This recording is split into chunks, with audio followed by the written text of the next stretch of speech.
MBN 뉴스 8 오늘의 주요 뉴스입니다. 추석 연휴 첫날인 오늘 본격적인 귀성 행렬이 시작돼 고속도로 정체가 밤 늦게까지 이어질 전망입니다. 한국도로공사는 내일 오전에 정체가 가장 심할 것으로 내다봤습니다. 추석을 앞두고 재래시장에는 시민들의 발걸음이 이어졌습니다.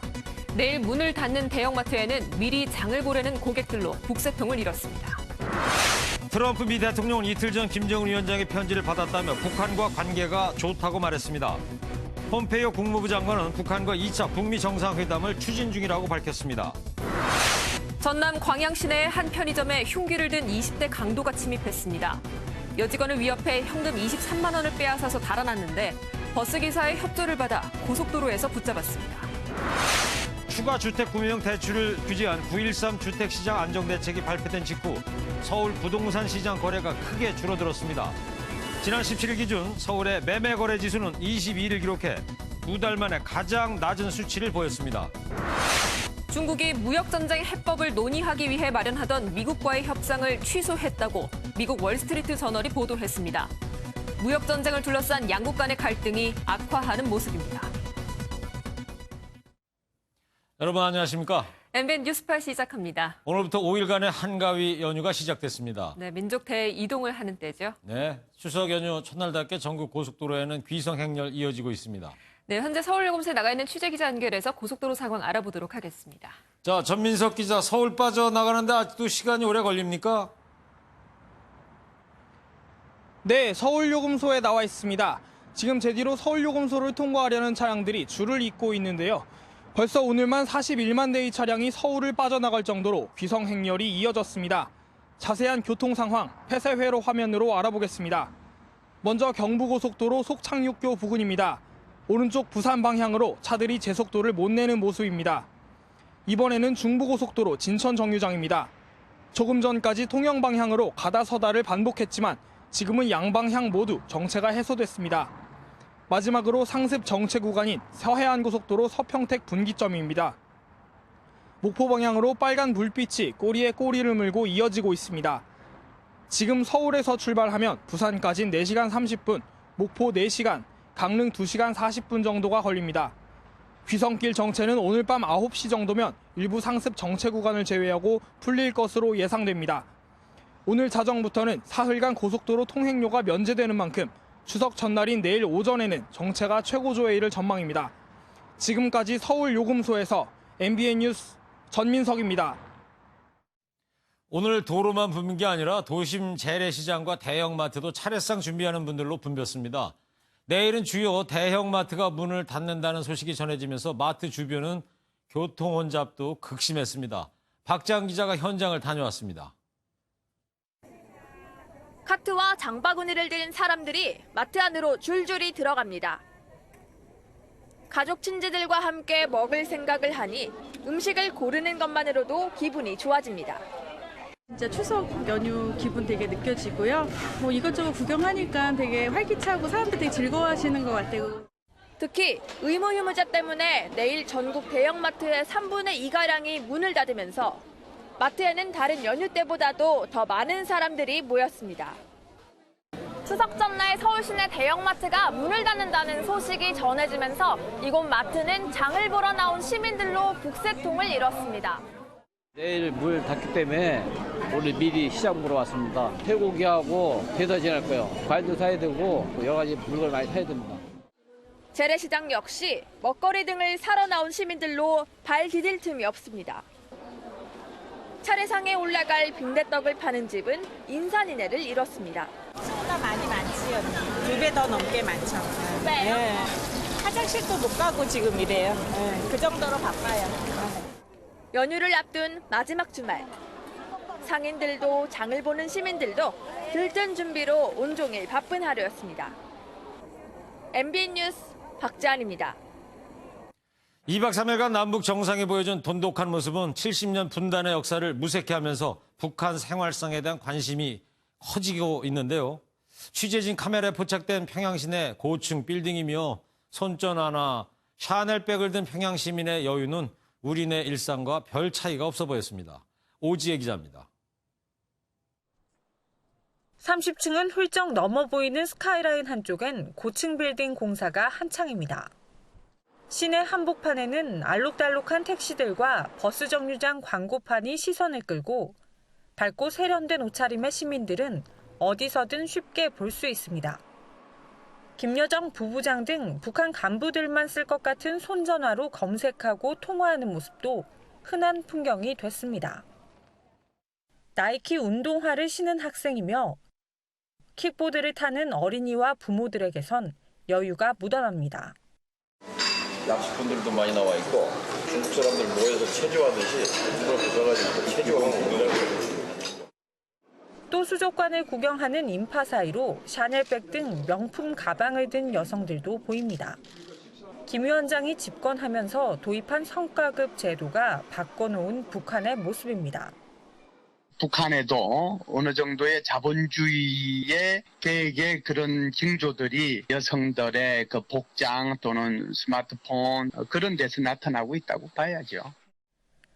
아직 곳곳에 체제 선전 구호가 남아있긴 하지만 이번에 만난 평양은 개방의 냄새가 물씬 풍겼습니다. MBN 뉴스 오지혜입니다. 우리가 몰랐던 북한 고위층의 면모도 속속 공개됐습니다. 김정은 위원장은 태극기 부대를 언급하면서 상관하지 않는다, 이런 반응을 보였고요. 희생적일 정도로 밀착 수행을 한 김여정 부부장은 지난 4월 판문점 회담 직전에 출산을 한 사실도 공개됐습니다. 박유영 기자입니다. 나는 문재인 대통령에게 가까운 시일 안에 서울을 방문할 것을 약속했습니다. 김정은 위원장은 회담 기간 동안 사석에서도 답방을 재차 약속한 것으로 알려졌습니다. 특히 보수단체가 반대하겠지만 개의치 않겠다는 뜻도 내비쳤습니다.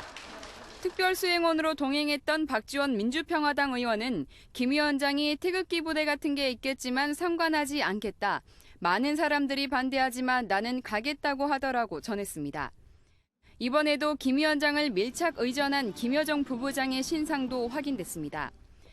얼굴이 좀 헬스케한 것 같아요. 네. 고위층한테 물었더니 4.27 판문점 회담 바로 직전에 출산을 하고 갔는데 회담 마지막 날 삼지연 초대소에서 남북 정상이 오찬을 마칠 때까지 김 부부장이 2-3시간 꼬박 밖에 서서 대기했던 일화도 공개됐습니다.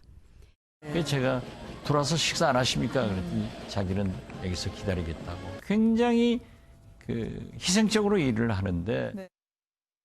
MBN 뉴스 박영입니다.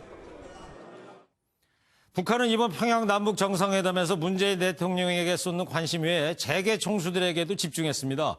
평양 방문이 처음인 이재용 부회장은 이재용 선생으로 불렸고 북한에서도 유명인이었습니다. 또 최태원 SK회장은 디카 요정이라는 별명까지 얻을 정도로 사진 촬영하느라고 바빴죠. 재계 총수들 무엇보다 처음 타본 비즈니스 클래스 사진이 인터넷에서 화제였습니다. 이상범 기자입니다.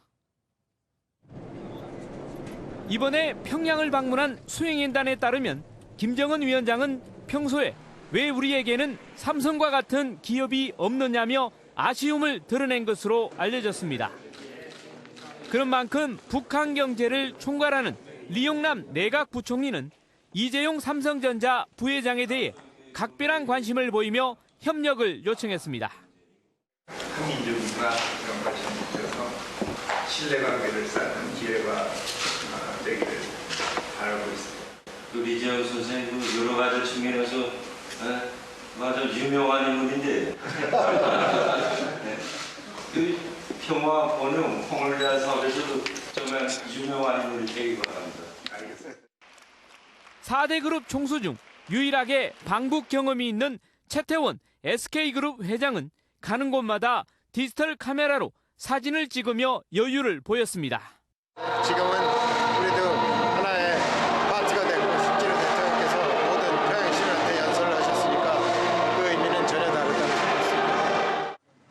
4년 만에 북한 땅을 밟은 현정은 현대그룹 회장은 금강산 관광 재개에 대한 간절한 소망을 드러냅니다. 국민이 정상에 잘 돼서 빨리 금강산 풀리고 개발 풀리고 빨리 시작됐습니다. 방북 마지막 오찬에서 재계 총수들에게 일일이 작별주를 건넨 김정은 위원장. 서울 답방이 성사될 경우 남측 기업을 방문하는 등 적극적인 경제 행보를 보일 것이란 전망에 힘이 실리고 있습니다. MBN 뉴스 이상보입니다. 네, 문 대통령이 2박 3일 동안의 역사적인 평양 방문을 마치고 돌아왔습니다. 아직 그 감동의 여운이 계속해서 이어지고 있습니다. 평양 정상회담 뒷이야기 연장현 기자와 뉴스 추적하도록 하겠습니다. 자, 연 기자. 이번 방북 일정 중에서 남북 정상회담가 함께 백두산에 지금 올라갔던 사진 있잖아요. 가장 기억에 남는데 오늘 청와대에서 미공개 영상을 공개했다면서요? 네, 방북단이 평양 순환공항에 도착했을 때부터 다시 한국으로 돌아올 때까지 이 영상들을 또 추가로 공개를 했습니다. 어떤 것들이 있습니까? 예, 특히 이 중에서 백두산 일정이 이번 평양 정상회담의 대미를 장식했기 때문에 국민들의 관심도 상당히 쏠렸는데요. 함께 영상을 좀 보면서 설명을 드리겠습니다. 네. 방북 마지막 날에 아침이었죠. 새벽 5시부터 방북단이 백두산으로 출발할 준비를 했는데 보시는 것처럼 한복을 곱게 차려입은 평양 시민들이 컴컴한 어둠 속에서도 거리에 나와서 환호성을 보내주는 모습을 저 새벽인데도 환영 인파가 나왔군요. 예, 굉장히 이른 시간부터 대기를 했을 거라고 추정이 됩니다. 네. 이날 특별수행단과 취재진은 북한 항공사인 고려항공을 타고 삼지연으로 이동했는데요.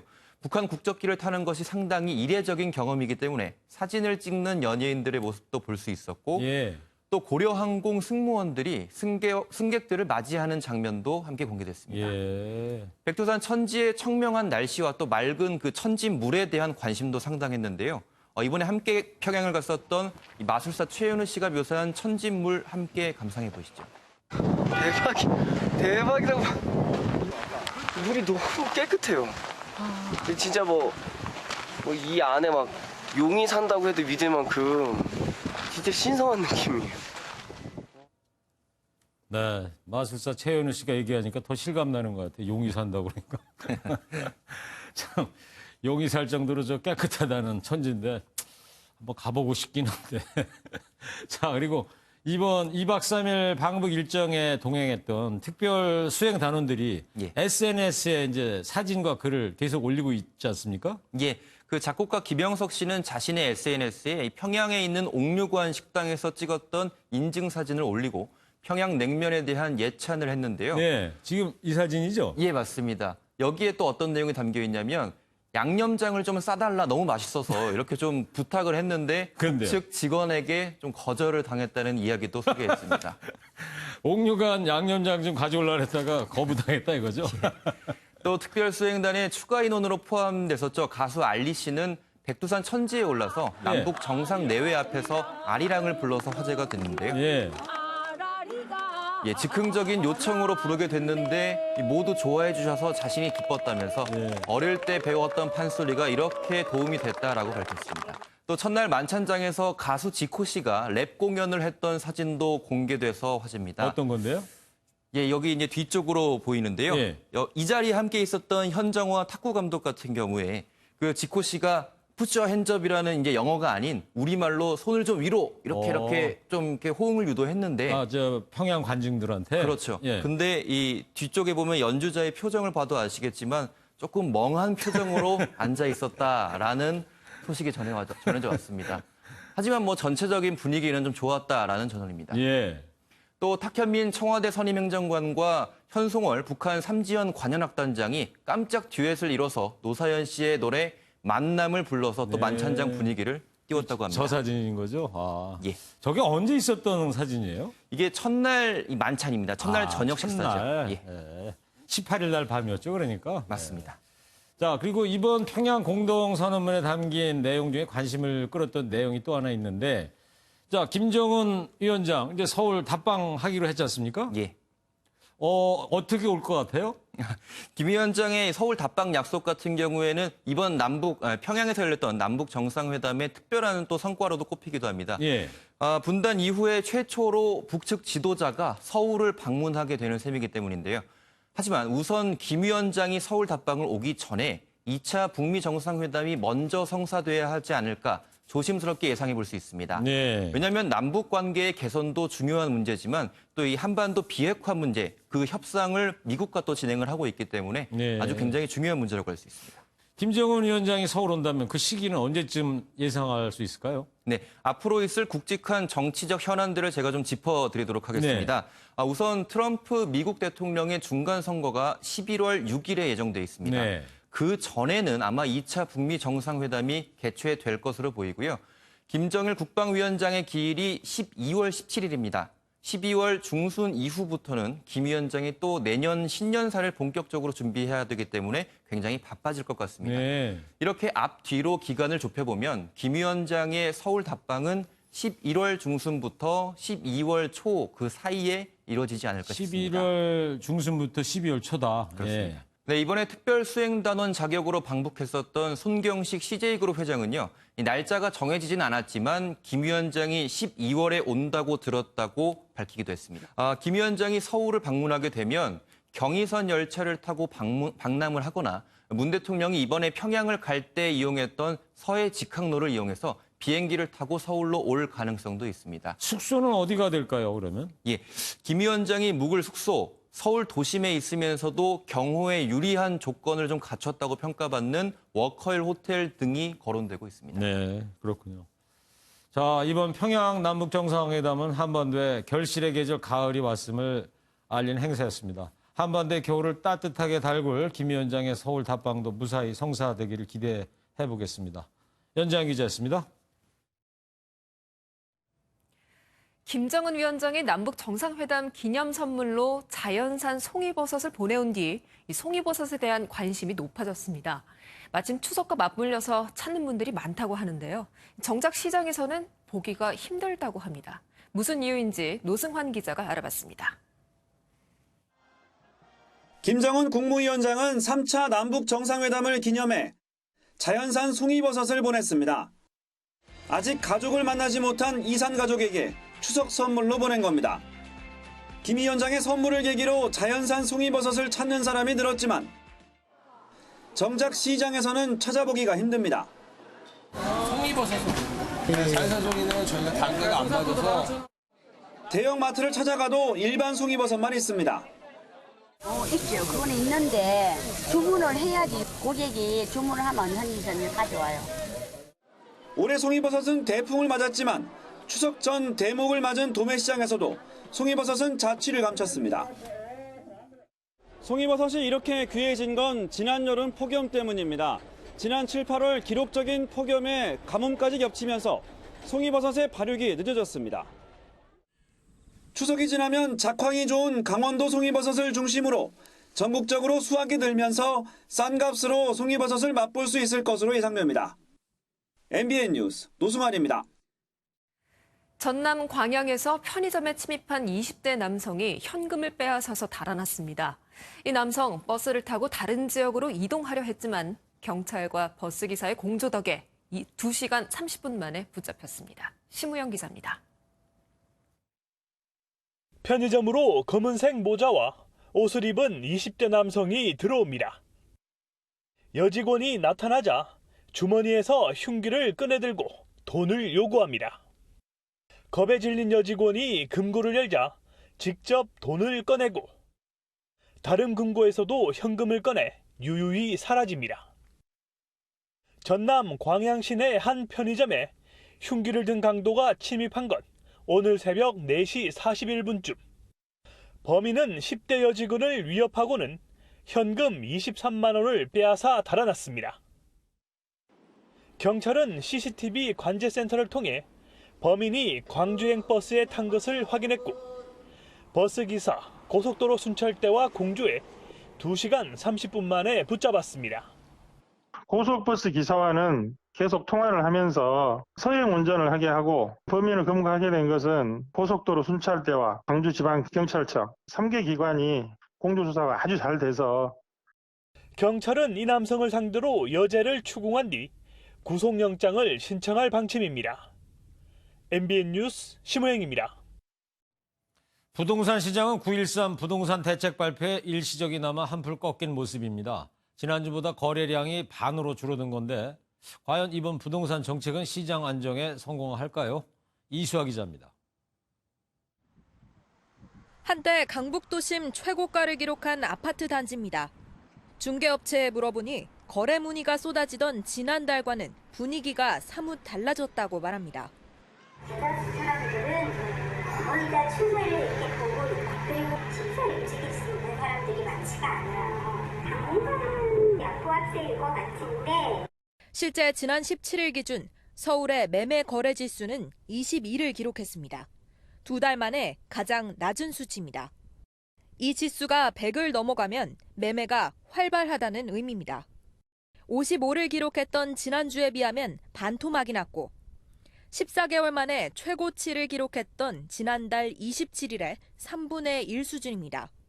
가장 큰 이유는 정부의 잇단 부동산 규제 정책 발표입니다. 금융과 조세 방면에서 강력한 대책이 연이어 발표되며 매수자들이 관망세로 돌아섰기 때문입니다. 일선 시중은행에서 특약 문구와 추가 약정서를 완비하느라 대출이 사실상 멈춰선 것도 매수 심리에 영향을 미친 것으로 풀이됩니다. 전세 거래도 지난주와 비교해 크게 멈칫했습니다. 새로 전세를 받아야 될 경우는 전세 대출 규제도 까다로워졌잖아요. 해당 조건을 충족하지 못하면 움직이기 어렵습니다. 이런 소강 상태가 일시적인 현상인지 장기적인 안정세로 가는 과정인지는 좀 더 지켜봐야 한다는 의견이 우세합니다. MBN 뉴스 이수아입니다.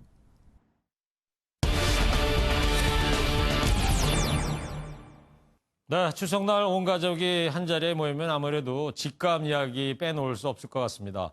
가을 이사철 기간도 한창인데요. 과연 집값이 잡힐 거냐 아니냐 모두가 궁금해하고 있습니다. 경제부 박통일 기자와 뉴스 추적해보도록 하겠습니다. 박 기자, 추석날 모이면 이 집값 이야기 다 할 것 같아요, 어느 집이나. 네, 오늘 굉장히 흥미로운 기사 하나가 화제였습니다. 네. 그 서울의 집 산 동생 웃고 울산 택한 형은 한숨이란 제목의 기사였는데요. 서울에 집을 산 동생을 웃고 네. 울산에 집을 산 형은 한숨을 쉰다? 네. 예. 아마도 이게 우리나라 부동산 시장을 가장 잘 표현하는 게 아닐까 싶은데 그렇겠네요. 네, 실제로 서울과 지방의 어떤 집값 차이가 갈수록 벌어지고 있고 유례 없는 양극화 현상이 벌어지고 있거든요. 네. 그래서 정부도 서울 집값을 잡으려고 어제 신도시 규모의 택지를 조성하는 내용을 포함한 대규모 공급책을 발표했습니다. 그랬죠. 규제나 수요 억제책만 내놨던 정부가 이렇게 대규모의 공급책을 내놓은 거는 의외로 받아들여지는데 그만큼 또 정부의 고민이 깊다고 알 수 있을 것 같고. 그런데 정작 시장의 반응은 시원치 않다면서요? 맞습니다. 정부 전문가들이 지금까지 누차 얘기했던 게 공급입니다. 네. 그런데 단순히 무작정 공급하는 게 아니라 서울 도심, 그러니까 실질적인 수요를 충족할 수 있는 양질의 주택 공급이 필요하다고 말을 했던 거고요. 네. 그런 면에서 어제 발표는 이런 기대를 충족시키기 부족하다는 지적이 나오는 게 사실입니다. 어제 국토교통부가 낸 자료를 보면 서울 도심 지역의 향후 11곳에 10,000호 정도를 넣는다고 설명하고 있는데요. 네. 그런데 장소와 주택수가 공개된 곳은 성동구치소, 그리고 개포동 재건마을 2곳에 1,600여 가구 규모뿐이고 성동구치소 이야기는 발표 전에도 나왔던 데 아닙니까? 네, 꾸준히 그 내용이 나왔었던 얘기고요. 그런데 그나마도 나머지는 지금 현재 비공개 상태로 남아 있어요. 네. 그래서 서울의 근본적인 공급 부족을 해결하기에는 이 정도로는 턱없이 부족하지 않느냐는 겁니다. 그래서 어제 정부 발표 전에 나왔던 얘기가 그린벨트 해제할 거냐 이런 얘기 나왔는데 결국 그런 얘기는 없었어요. 예, 꾸준히 제기됐던 그린벨트 해제안도 이번에는 빠졌습니다. 그리고 정부가 대규모 신도시 카드까지 꺼내들긴 했는데 네. 일단은 예상 후보지가 죄다 경기도뿐이거든요. 지금 당장 서울 집값이 오르고 있고 실수요자가 원하는 곳이 서울인데 경기도의 주택 공급을 늘리는 것만으로는 과연 서울 집값을 잡을 수 있느냐 이런 지적이 나오는 게 사실입니다. 네. 그 국토부하고 서울시 사이에서 논란이 됐던 서울 지역 안에 그린벨트 해제는 담기지 않았는데 대신에 이제 용적률을 향상시키는 이런 정책은 나왔단 말이죠. 근데 이게 과연 효과가 있을 것 같습니까? 일단 용적률이 대지 면적 대비 건물 연면적 비율인데 용적률을 높인다는 건 그만큼 충수를 높일 수 있다는 걸 의미합니다. 그렇죠. 이번에 상업지역 용적률이 현행 400%에서 600%로 늘어났는데 다시 말해서 같은 면적의 400가구를 600가구까지 늘려줄 수 있다는 겁니다. 네. 그러니까 예를 들면 100평짜리 땅에다가 4층밖에 못 지었다면 그걸 6층까지 더 올릴 수 있다 이런 맞습니다. 얘기인 거죠? 예. 이게 이제 공급 확대를 놓고 보면 가장 효과적인 방법이긴 한데요. 대신에 인근 지역 땅값을 상승시키거나 아니면 집값 상승을 부추길 수 있다는 지적이 나오고 있습니다. 예. 그런데 이제 용적률을 완화시키는 것도 시조례가 개정되고 3년간만 한시적으로 운영하는 건데 아, 그래요? 이미 서울 전역의 건물이 빼곡한 상황에서 이것도 역시 효과가 있겠느냐 이런 지적이 나오고 있습니다. 그렇다면 과연 이번 대책으로 집값을 잡을 수 있을까에 대해서 의문이 들기도 하는데 이번 대책이 효과를 보려면 어떻게 해야 될 것 같습니까? 일단 어제 발표된 신도시급 택지를 완성하는데 보통 7, 8년, 길게는 10년을 보고 있고요. 예. 물론 내 집 마련에 초조함을 느끼고 있는 실수요자들이 그 불안 심리를 어느 정도 달래줄 수는 있겠지만 10년 뒤에나 완성될 그 신도시를 얼마나 해소시켜줄 수 있을지는 사실은 의문이 들고요. 네. 그래서 전문가들이 조언하는 게 정부가 꾸준히 공급을 늘리겠다는 신호를 보내줘야 한다는 겁니다. 일단 서울 내 비어있는 택지에 대한 공급 계획을 계속적으로 발표하는 방법이 있을 수 있겠고요. 네. 더 중요한 건 이번에 신도시 택지를 지정할 때 누구나 살고 싶어 하고 사고 싶어 하는 위치를 지정하는 게 가장 좋은 방법이 아닐까 싶습니다. 네. 세금, 대출, 공급을 총망라한 이번 대책이 집값을 안정시켜줄 거라는 국민들의 기대가 높습니다. 모쪼록 정부의 의도가 이번에는 효과가 있었으면 하는 바람 가져봅니다. 박통일 기자 잘 들었습니다. 다음 소식입니다. 문화계 블랙리스트 작성 지시 혐의로 법정 구속됐던 조윤선 전 문체부 장관이 오늘 새벽 구속기한 만료로 석방됐습니다.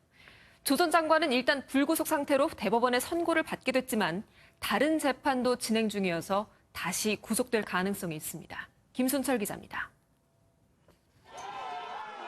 검은색 정장 차림의 조윤선 전 문화체육관광부 장관이 서울구치소를 나섭니다. 100여 명의 보수단체 회원들은 기다렸다는 듯 환호성을 지릅니다. 조 전 장관은 박근혜 정부의 비판적인 예술가 등을 정리한 문건인 이른바 블랙리스트 작성을 지시한 혐의를 받고 있습니다. 무죄로 판결한 1심과 달리 항소심에서는 징역 2년의 실형을 선고받았습니다. 이후 상고심에서 3차례 구속기간이 연장됐지만 기한이 만료되면서 242일 만에 풀려났습니다. 지금 저에 대해서 아직 3건의 재판이 진행되고 있습니다. 많은 재판 절차에서도 성실하게 임하도록 하겠습니다. 하지만 석방의 기쁨은 오래가지 못할 수도 있습니다. 재구속 가능성이 적지 않기 때문입니다. 박근혜 정부에서 정경련을 압박해 특정 보수단체를 지원한 혐의로 징역 6년을 구형받은 조 전 장관이 다음 달 5일 1심 선고를 앞두고 있고 지난 2014년 정무수석으로 재직 당시 국정원 특활비를 상납받은 혐의도 있습니다. 또 김기춘 전 비서실장 등과 공관에서 강제징용 소송 지원을 논의한 의혹도 받고 있어 검찰 수사에 이어 재판에 넘겨질 가능성이 있습니다. MBN 뉴스 김순철입니다. 구치소에 수감 중인 이명박, 박근혜 두 전직 대통령은 옥중에서 이번 추석 연휴를 보냅니다. 어떤 모습으로 보내게 될지 이병주 기자가 알아봤습니다. 지난해에 이어 두 번째 옥중 추석을 맞게 된 박근혜 전 대통령. 지난 3월 구속된 이명박 전 대통령도 두 번째로 옥중에서 명절을 맞습니다. 이 전 대통령은 지난 1964년 박정희 정부의 한일회담 추진에 반대하는 시위를 한 혐의로 서대문 형무소에서 6개월간 수감 생활을 했습니다. 두 대통령은 구치소에서 제공되는 특식과 특선 영화 시청 등으로 명절 분위기를 느낄 것으로 보입니다. 박 전 대통령이 수감된 서울구치소는 추석 당일 점심 식사에 한과가 특식으로 제공되고 이명박 전 대통령이 있는 서울 동부구치소에는 미니 악과와 오렌지 주스가 나옵니다. 가족과의 만남 여부에 대해선 전망이 엇갈립니다. 가족과 지인들의 면회를 하고 있는 이 전 대통령은 연휴 기간 측근과의 만남을 가질 것으로 보입니다. 반면 박 전 대통령은 동생 지만 씨와 근령 씨의 접견을 거부했던 만큼 이번 명절에도 홀로 보낼 가능성이 높아 보입니다.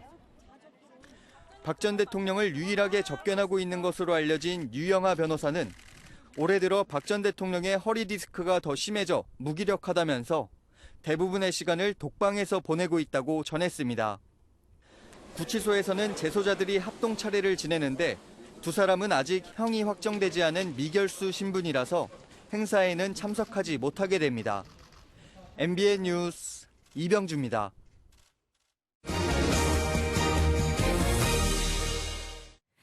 추석 연휴에 장거리 운전을 하다가 졸음 운전으로 사고가 많이 나고 있습니다. 네. 고향집 빨리 가려고 쉬지 않고 운전하면 그렇게 될 텐데 쉬면서 가셔야 되겠죠. 네, 그리고 음주 사고가 가장 많이 나는데요. 20, 30대가 많이 내는 것으로 조사됐습니다. 아, 그래요? 차례지 내고 음복하다가 운전대 잡는 경우가 있어서 그럴 텐데 자, 음복하면 차한테 항복하셔야 합니다. 네. 음복하면 차한테 어떻게 하라고요? 항복이요. 예. 네. 이 소식은 정주영 기자가 전해드립니다. 고속도로를 달리는 자동차. 도로 앞 차량 정체 상황을 제때 알아채지 못하고 멈춰선 차량을 그대로 들이박습니다. 국도를 달리던 차량은 직진할지 우회전할지 고민하다 가드레일에 정면 충돌하기도 합니다. 전형적인 졸음운전 사고입니다. 특히 추석 연휴 기간 졸음운전 사고 건수는 평소 주말보다 13% 많고 차에 탄 사람이 많다 보니 부상자는 76%나 증가했습니다. 차가 많이 막히고 아기가 힘들어하다 보니까 빨리 가고 싶은 마음에 계속 운전을 하다 보니까 너무 졸리고 힘든 상황이 자주. 음주운전 사고도 늘어납니다. 중대법규를 위반해서 발생한 교통사고를 보면 평소엔 신호 위반 비율이 가장 높지만 추석 연휴 때면 음주운전이 1위로 올라섭니다. 특히 30대와 20대의 음주운전 사고가 40, 50대보다 많은 것으로 나타났습니다. 젊은데 설마 무슨 일이 있겠느냐는 아니란 생각이 음주 교통사고를 부른다는 분석입니다. 20, 30대 운전자들이 이제 고향 동네 근처에 가서 술 한잔 하는 경우가 좀 많이 있는데 이를 반영해가지고 20, 30대의 음주운전 사고 비율이 좀 높은 것으로. 전문가들은 추석엔 음복 등으로 술 마실 기회가 많지만 운전대를 잡기 전엔 단 한 잔의 술도 금물이라고 강조합니다. MBN 뉴스 정주영입니다. 중국과 미국이 무역 전쟁을 두고 갈수록 첨예하게 대립하고 있습니다. 문제 해결을 위해서 마련했던 양국의 협상까지 취소되고 있습니다. 미중 양국 정부 후퇴 없습니다. 무역의 치킨 게임 시작됐습니다. 이동우 기자입니다. 미국 월스트리트 저널은 중국이 무역 전쟁 해법을 논의하기 위해 마련했던 미국과의 협상을 취소했다고 밝혔습니다. 덧붙여 이번 결정이 양국 간 갈등이 최근 다시 커지면서 나온 것이라고 설명했습니다. 오는 27일부터 28일 이틀간 워싱턴 DC에서는 스티브 무누신 미 재무장관과 류허 중국 경제 담당 부총리가 회담할 예정이었습니다.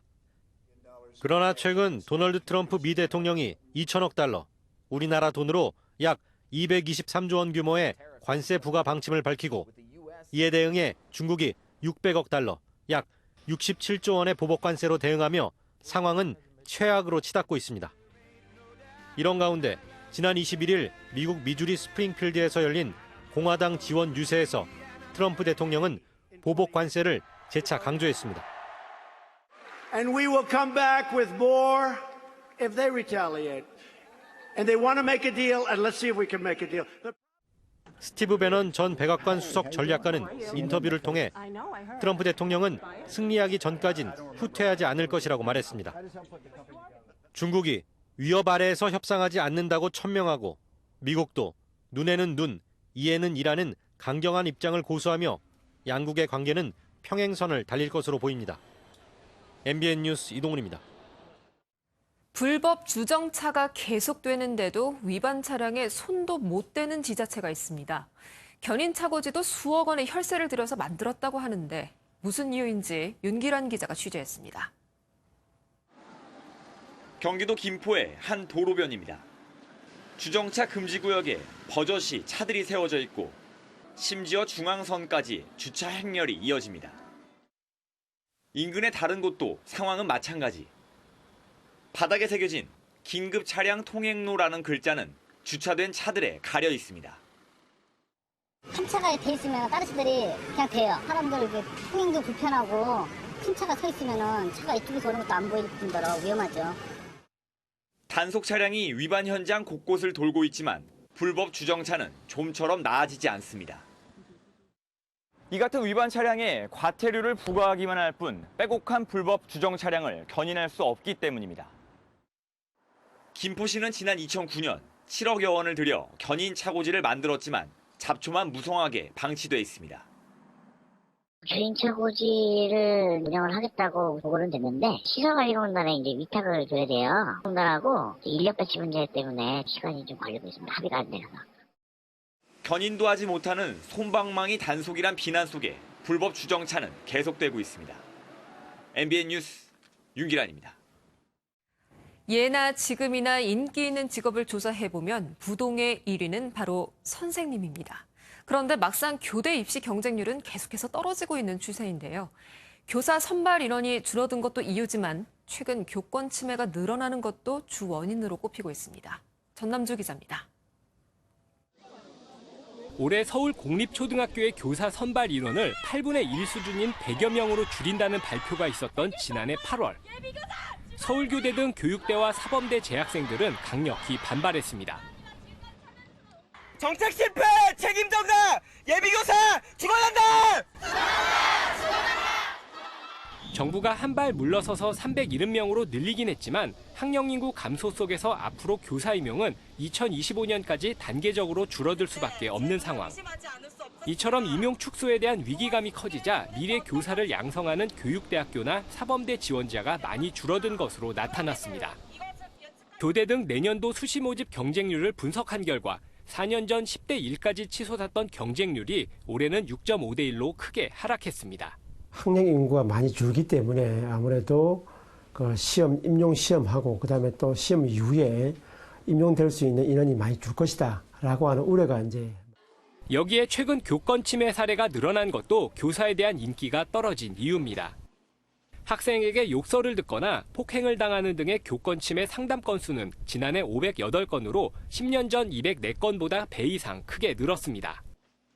10수년간 학생들로부터 선호도 1위를 기록했던 직업인 교사. 옛말이 될 날도 머지 않았습니다. MBN 뉴스 전남주입니다. 추석 연휴가 시작됐습니다. 연휴 첫날인 오늘 맑고 쾌청한 가을 하늘이 펼쳐졌는데요. 추분 절기인 내일은 중부와 호남을 따라서 새벽부터 낮 사이 약한 비가 올 수 있겠습니다. 내일 고향으로 떠나시는 분들은 이 점 염두에 두시는 게 좋겠습니다. 추석 당일에는 맑은 가운데 전국 대부분 지역에서 둥근 보름달을 감상할 수 있겠는데요. 다만 서울의 아침 기온이 15도 선까지 내려가는 등 기온이 조금씩 떨어지며 아침 성묘길이 다소 쌀쌀하게 느껴지겠습니다. 연휴 후반에는 서울의 아침 기온이 13도로 아침 기온이 더 낮아지겠고요. 동해안에서는 비가 내릴 가능성이 있는데요. 연휴 마지막 날에는 해상의 높은 물결로 인해서 뱃길 이용하시는 분들은 불편을 겪을 수 있겠습니다. 내일 중부지방 서울의 한낮 기온 24도, 춘천은 23도가 예상됩니다. 남부지방 호남은 내일 낮까지 비가 내리겠고 대구의 한낮 기온 27도를 가리키겠습니다. 내일 내륙을 따라서는 안개가 짙게 끼는 곳이 있겠습니다. 가족과 함께 행복한 연휴 보내시기 바랍니다. 날씨였습니다. 오늘은 제가 넌센스 퀴즈를 하나 내볼게요. 네, 내보세요. 사호장이 영어 시험을 보는데요. 비포라는 영어 단어를 번역하라는 게 나왔대요. 네. 앞이라는 뜻이잖아요, 비포. 그렇죠. 근데 그걸 몰라서요. 옆 친구 답안지를 컨닝을 해보니까 전이라고 썼다는 거예요. 앞전자다 이거겠죠. 예. 그렇죠. 예. 그럼 여기서 오늘의 퀴즈입니다. 사호정이 나름 잘 써보겠다고 뭐라고 적었는데 이게 무엇일까요? 글쎄요. 뭐라고 적었대요? 부침개요. 부침개. 네, 그렇죠. 그렇죠. 자, 내일부터 집집마다 전 부치고 차례상 준비하실 텐데요. 부침개 맛있게 드시기 바랍니다. 즐거운 추석 맞이하시고요. 네. 시청자 여러분 행복하세요. 예.